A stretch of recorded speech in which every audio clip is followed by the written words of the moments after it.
Driving it home with Patti Vasquez, Patti Vasquez. From global conflicts to greenhouse gases, the folks refusing to wear masks says, and politicians getting caught grabbing ass says, she's driving it home with Patti Vasquez.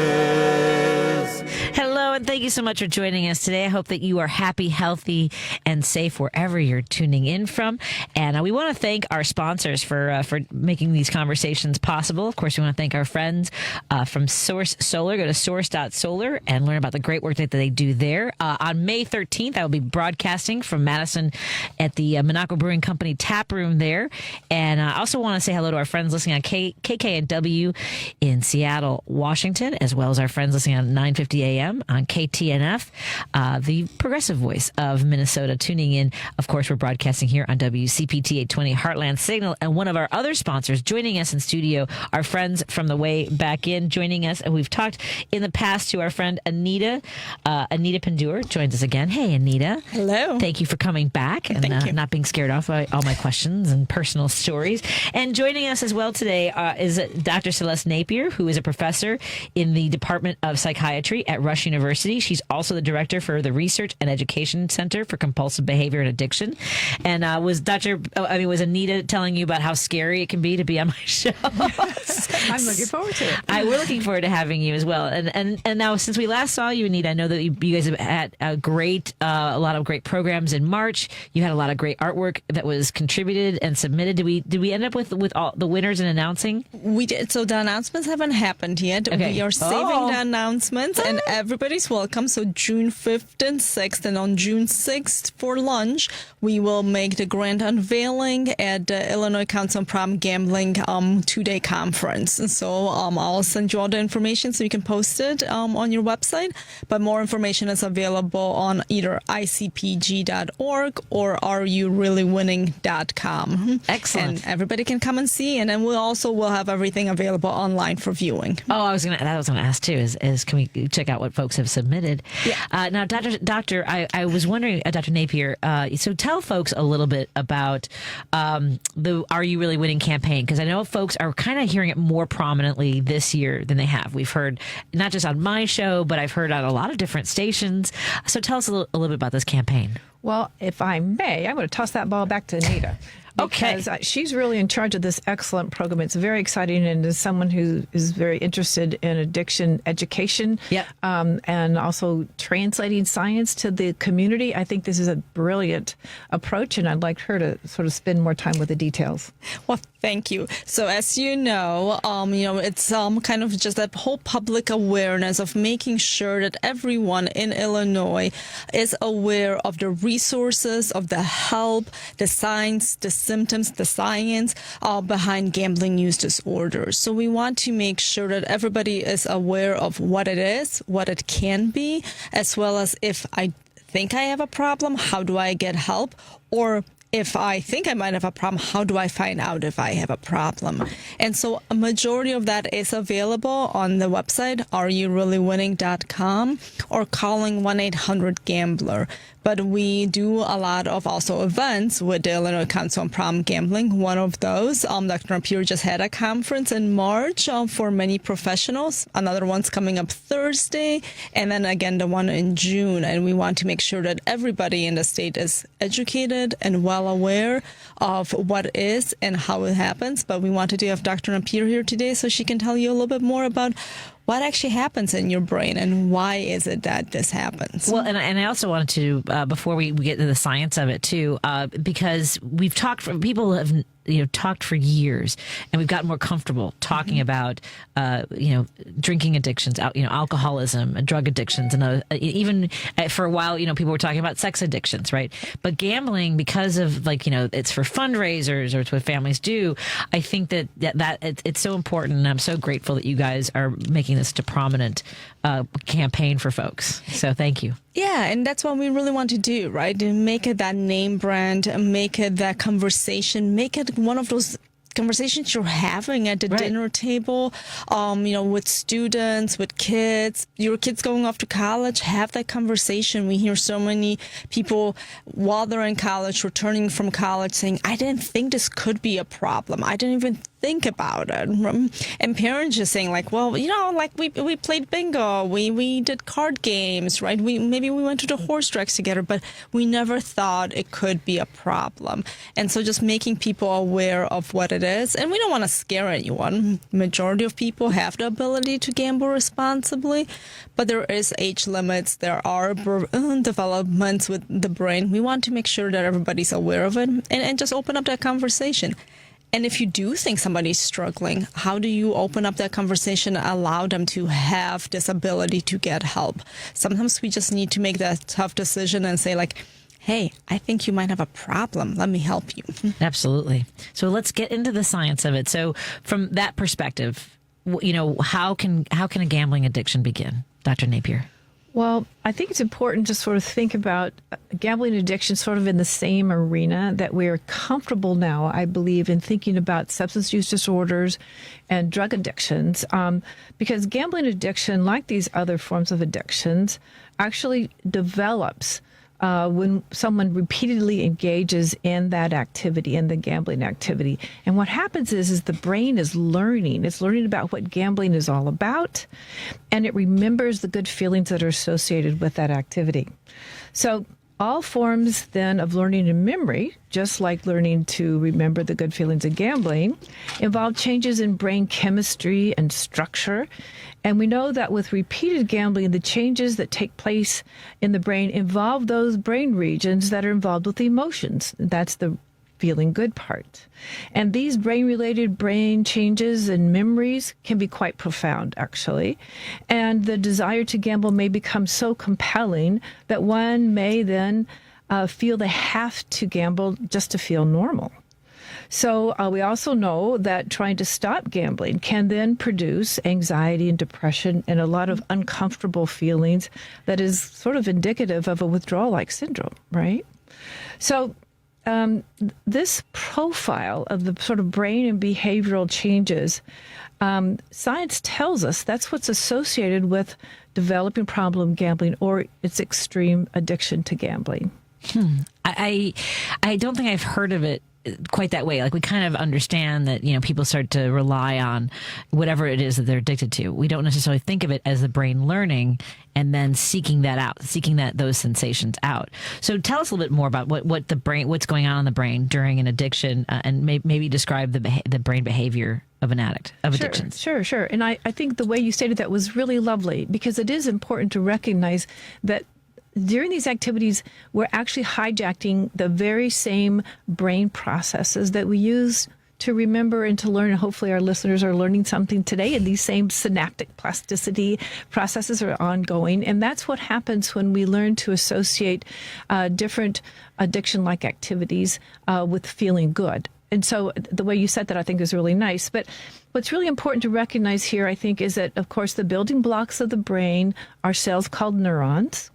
And some neurons are responsible for interpreting environmental sensations like seeing and smelling and hearing. And then there's an additional set of neurons that translate that information into how we feel about that environment, right? So neurons that translate the how we feel about gambling-related sensations involve those that we just talked about that are profoundly changed by repeated exposure to gambling. So the connections among these neuronal systems then are strengthened as they learn, and they get very efficient at communicating.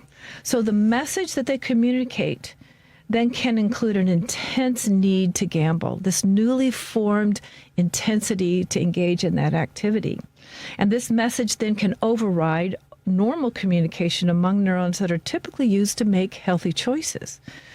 So science tells us that the result of these newly formed neuronal imbalances is what compels the individual to choose to gamble, even if they're aware that more healthy choices would be in their best interest, and it's driven by changes in your brain. And that's so hard, because so many people get angry at a family member, like, why can't you just stop? Right. And I think we forget how powerful the brain is, right? I mean, that's why when you have memories, or, it's often a story we're telling, like, sometimes we're in control of it. But then when you have repetitive thoughts, or, you need that sense of those highs and, and we don't even realize it, right?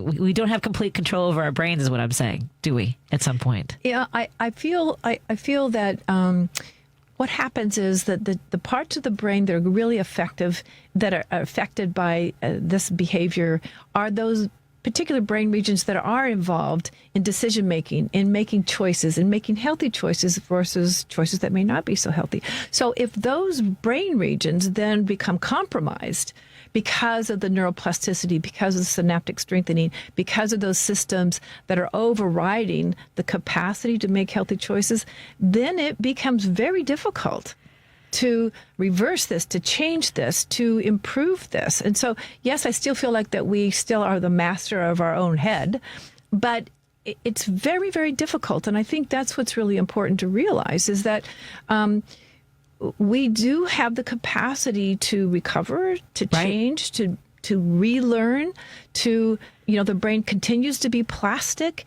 and it may change to make these decisions difficult for us because of this intense, profound communication that's learned to enjoy gambling, but it's not easy.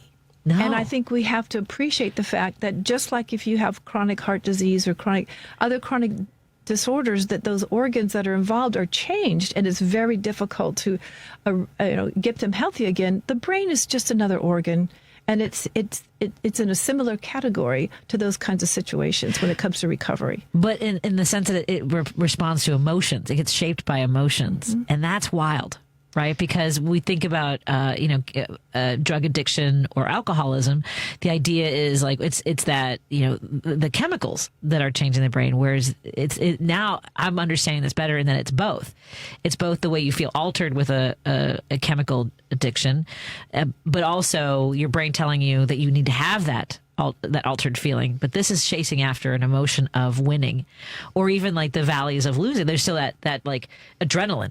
So it's partly, well, I'm sorry, I'm just going off. I know that there's a lot to cover here. So let me ask. So I've told Anita before that my father was addicted to gambling. He also had been a recovering alcoholic. He was addicted to smoking.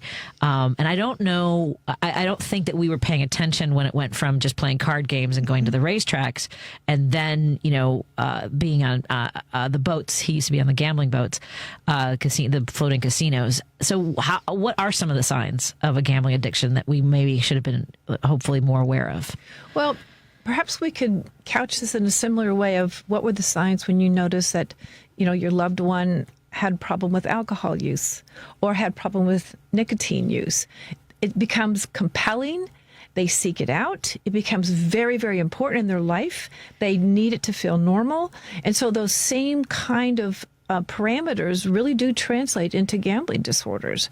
And so I think that's one of the reasons why I think what Way Back In is doing, and Anita and I've had this conversation, is that making sure that individuals understand this, not only in their own self, then they can see these signs, as well as their family members can recognize. And you can think of, if I may, an assortment of behavioral addictions that gambling is sort of associated, like shopping addiction, eating disorders, hypersexuality. There are a lot of things that become very compulsive, important. We seek them out. We feel like we have to engage in them to even feel normal. If we don't, we get very anxious. So understanding these originate in the brain. Yeah. It's not, the emotions don't train the brain first. The brain makes the emotions, and then the emotions have this feedback loop that reinforces these kinds of behaviors. So it's incredibly complex. And I think what's really important, though, is to realize it's biology, and that we shouldn't stigmatize this disorder any more than any other disorder that we struggle with, whether it's a mental health disorder, like clinical depression or schizophrenia, or a neurological disorder, like Alzheimer's or Parkinson's disease. These are all disorders of neurons in your brain, and that is what problem gambling is as well. Thank you so much for that. We're talking to Dr. Celeste Napier, who is joining us to discuss problem gambling. Of course, we've been working with Anita Pindiur from The Way Back In, the executive director of The Way Back In. If you or someone you love is struggling with a gambling addiction, please call 1-800-GAMBLER or visit areyourreallywinning.com. And we're going to continue this conversation when we return on WCPT 820, KTNF 1150, and KTNF 950 and 1150 KKNW. More in a moment.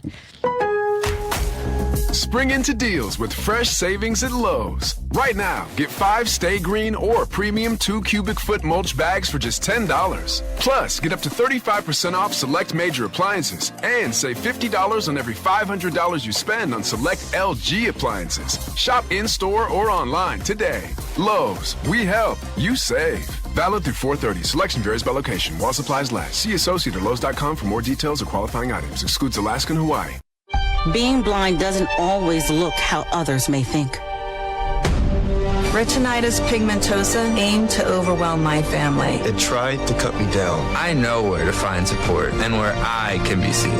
Innovative research, educational resources, supportive community. The Foundation Fighting Blindness is leading the charge in finding treatments and cures for blinding diseases. Learn more at fightingblindness.org. A public service message from the Foundation Fighting Blindness. There are 1,000 ways to say it. Nope. Knock it off. Shut it down. Dream on. No dice. Give it a rest. Not a chance. Or just. All text. You focus on the road. As a passenger, you have the power to prevent an accident. There are 1,000 ways to stop a distracted driver. Choose one. A message from CTIA. If you're caring for someone with COPD, you probably have a lot of questions. Caregivers juggle many roles. The right resources can help. The COPD Caregivers Toolkit is a free resource that provides information about COPD to help you prepare for doctor visits, support a healthy home, and take care of yourself. Visit nhlbi.nih.gov/COPD-caregivers. WCPT 820, Chicago's progressive talk, where facts matter. If you're listening to this station right now, you've definitely heard my voice before. Hi, I'm Hawk. And I'm Pete. And we're with Source Solar, your local source for solar. Source Solar is Chicagoland's premier solar installer, providing solutions for over 1,000 homeowners and business owners across Illinois and Iowa. With over a decade of industry experience and deep roots here in Chicago, we have the expertise to help your transition to clean, renewable, resilient energy. We can guarantee that we save you money day one without any out-of-pocket cost to you. This means you have an instant ROI, instant payback, and can save money to add to your bottom line day one. At Source Solar, we source everything as local as possible, meaning we always carry the Made in USA sticker. Find us online at www.source.solar. Stop in our office at 5710 North Northwest Highway or give us a call at 773-985-3992. And don't forget to ask for Hawk or Pete. You're listening to Driving It Home with Patti Vasquez. Thank you so much for joining us. I really, the conversation off the air is as good as the one on the air, although I am TMI anyway. So we've been talking to our guest, Anita Pindiur, who's the executive director of The Way Back In. We've been talking about problem gambling awareness. And if you are someone you love is struggling with a problem gambling situation, please call 1-800-GAMBLER or visit Are You Really Winning? And joining me in studio as well is Dr. Celeste Napier. So I have more questions because we've talked about some of the signs of problem gambling, and we've also talked about the brain and how it's reacting to that need. Are there different? We've talked to some folks. I know you and I have discussed different, traditions and different cultures and things like that. Are there gambling issues that impact individuals of different demographics differently, Doctor? Yeah, absolutely. And there's a lot of research in this area, both epidemiologically, which is just looking at trends, this kind of thing. We need more neuroscience-related research to understand if there's sort of, populational difference in different demographics. And I think that the science is moving in a direction where we understand that culturally nuanced treatment, education, and science-based treatment, if I may say, is really, really relevant. And I do think that the Illinois Council of Problem Gambling is doing a lovely job with this because they're holding conferences that are special for special targeted demographics. I think that's really important. I think there may be two reasons for this. One may be simply that to better reach the individual, we need to understand their heritage. And they'll be more receptive to treatment. We'll probably do a better job of destigmatizing this, both in terms of how they feel about themselves as well as how their family feels about them. But I also think that there's going to be some interesting neuroscience differences as we learn more about this, that's going to be helping us to even do a better job of doing culturally relevant treatments. Amazing. I appreciate that so much. And so, when it comes to betting, I think a lot of folks, I mean, like, I don't even set myself a limit when I'm at someplace. I lost $20 one time and it was too much for me. I was like, I'm out. But there is that psychology of setting limits, and it must be hard for folks to stick to them. What are some ways, or what is the importance of setting limits when it comes to gambling? You know what? I think that may be something that's more in Anita's arena as a excellent clinician than it is for mine as a researcher. So I'll turn it over to her. As a clinician. Age limits. Yes. Pardon me. Yes. So age limits, time limits, financial limits, those are all really good. I think we do that. And, one of the things when we're doing therapy is to change a lot of the behaviors.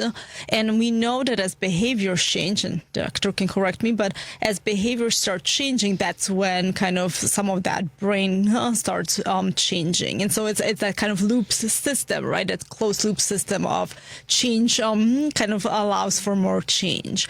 So we do know that with some people, they might be able to gamble responsibly. And so they might be able to just need kind of a regimen or a structure or a system. And therefore, that's why we kind of say, like, well, you need to set some type of a limit. And you would do that with anything else, like overeating, right? We don't just eat and eat and eat. You set some type of a limit as a general society and as a general person, right? We're like, okay, we're going to eat 3 times a day. We'll space it out like morning, afternoon, night, right? Like, this is about how much you should eat. Because we need to set some type of a limit. And so the same thing applies to kind of gambling. And when we have persons who sometimes are saying, I think I just need to back off and maybe just do less, we do ask them to, like, set time, right? When would it be appropriate? Maybe just the weekends, maybe just certain games, and then setting a limit of right, and maybe setting a limit of money. And you learn 2 things from that. One, you give yourself some type of structure, and you have a system of working through that structure.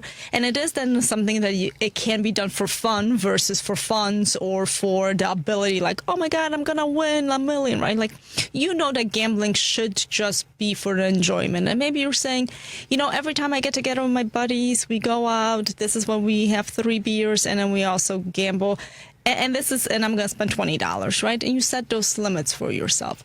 But when you can't stick to them, that's when we point to the brain chemistry and then the brain behavior and say, maybe there's more of a problem. So if I set a limit for myself and I said I'm going to spend an hour at this place with my friends and I'm going to spend X amount of money, and then I couldn't stick to it, perhaps there's more that I need to look into. And then sometimes that's when we encourage, kind of that level of sobriety and a level of abstinence. And when we say, what if you just stopped for, ever, or maybe for a year, or for whatever long you choose to make that time happen. Excellent. And see how you feel. See what's going on for you. I love that. And I know that you have some events coming up. I want to make sure folks know about those as well. Yes. So with the Illinois Council on Problem Gambling, we have our conference on Thursday for the Asian American community and conference. June 5th and 6th, we have the conference in Juliet for kind of everyone. So we want to make sure that everyone's invited and that we're kind of celebrating. And I know we got out of Gambling Awareness Month, but it is, for us, it's always Gambling Awareness Month. But as we're moving into May, we want to remember Mental Health Month and making sure that we are linking, right? Because a lot of it does link together. There could be anxiety, there could be depression. And do I gamble because I'm depressed, or am I depressed because I gamble? And so we want to make sure that no matter what month it is, you pay attention to you. Excellent. I want to thank you both so much. Dr. Celeste Napier and Anita Pindiur, it's been great talking to both of you. I have a lot more questions. I do want to clarify that something we mentioned earlier about the different types of addiction. We mentioned sexuality, not in any other, just sexuality. We talked about drugs and alcoholism, but not any type of, we used to have someone who was concerned about they might have misheard us, but not with, no, you didn't. We didn't say, we talk, you can say sex. You can say that somebody wants to have sex a lot all the time. I remember when Michael Douglas, that was the first time I ever, I think we all kind of knew that that sex could be an addiction, right? We all kind of had it in our minds. I mean, I used to find some magazines in my dad's glove compartment and be like, what's he doing out here? And why is he doing that in the truck? But the compulsion is a compulsion, regardless of what that, no judgment on anybody for what they get involved in as well. You are fantastic. This was a great conversation. I look forward to having you both back again. Thank you so much. Thank you. And again, it's 1-800-GAMBLER or areyoureallywinning.com. And please check out if you and keep this tucked in your mind if it's something that pops up, in your experiences. Thank you both so much. Appreciate it. Thank you. Thank you. Let's take a break here. We're going to talk to Tom Appel when we come back on WCPT 820 Heartland Signal.